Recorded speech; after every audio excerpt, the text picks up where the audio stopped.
నమస్కారం. ఈరోజు మనం ఒక చేదు నిజం మాట్లాడుకుందాం.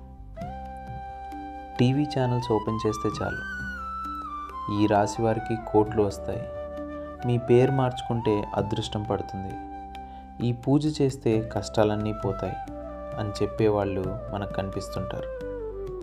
కానీ నిజంగా జ్యోతిష్యం అంటే ఇదేనా?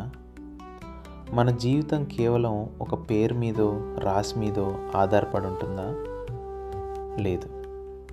మన జీవితానికి పునాది మన కర్మ. జ్యోతిష్య శాస్త్రం ప్రకారం గ్రహాలు కేవలం ఆకాశంలో ఉండే వస్తువులు మాత్రమే కాదు, అవి మన పూర్వజన్మల పాపపుణ్యాలను నిక్షిప్తం చేసే అద్దాలు.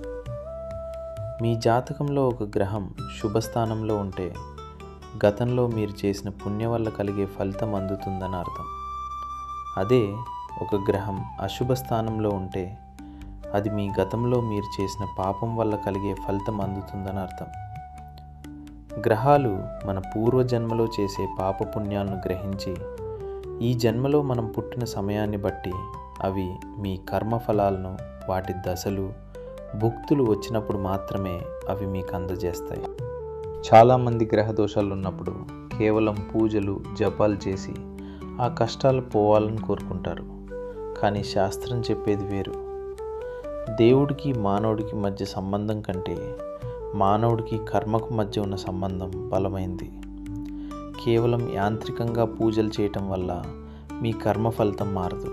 ఎందుకంటే చేసిన తప్పుకు ప్రాయశ్చిత్తం అనేది క్రియ రూపంలో ఉండాలి తప్ప మాటల, జపాల రూపంలో కాదు. మరి కష్టాల నుంచి గట్టెక్కే మార్గం లేదా? ఖచ్చితంగా ఉంది. శాస్త్రం ప్రకారం పరిహారం అంటే త్యాగం, గ్రహాన్ని గుర్తించడం. ముందుగా మీ జాతకంలో ఏ గ్రహం వల్ల సమస్య వస్తుందో సరైన పండితుడి ద్వారా తెలుసుకోండి. ఆ గ్రహానికి సంబంధించిన ధాన్యాన్ని, ఉదాహరణకు శనికి నువ్వులు, గురుడికి శనగలు, వస్త్రాన్ని, పువ్వులు, పండ్లు దక్షిణంతో సంకల్పం చెప్పుకుని దానం చేయాలి.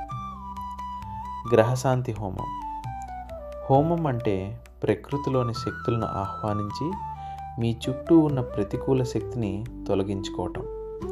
ఇలా సంకల్పపూర్వకంగా దానము, హోమము చేసినప్పుడు మాత్రమే ఆ అశుభ గ్రహాలు శాంతిస్తాయి, మీ కష్టాల తీవ్రత తగ్గుతుంది.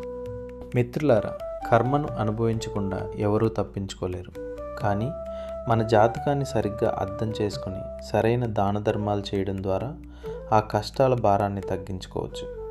భక్తి అంటే కేవలం దేవుణ్ణి వేడుకోవడం కాదు, మన కర్మను సరిదిద్దుకోవడం. మరిన్ని ఇలాంటి జ్యోతిష్య రహస్యాల కోసం మన ఛానల్ని ఇప్పుడే సబ్స్క్రైబ్ చేసుకోండి. ఈ వీడియోను మీ వారికి షేర్ చేయండి. ధన్యవాదాలు. ఇట్లు మీ మహేష్ శాతకర్ణి.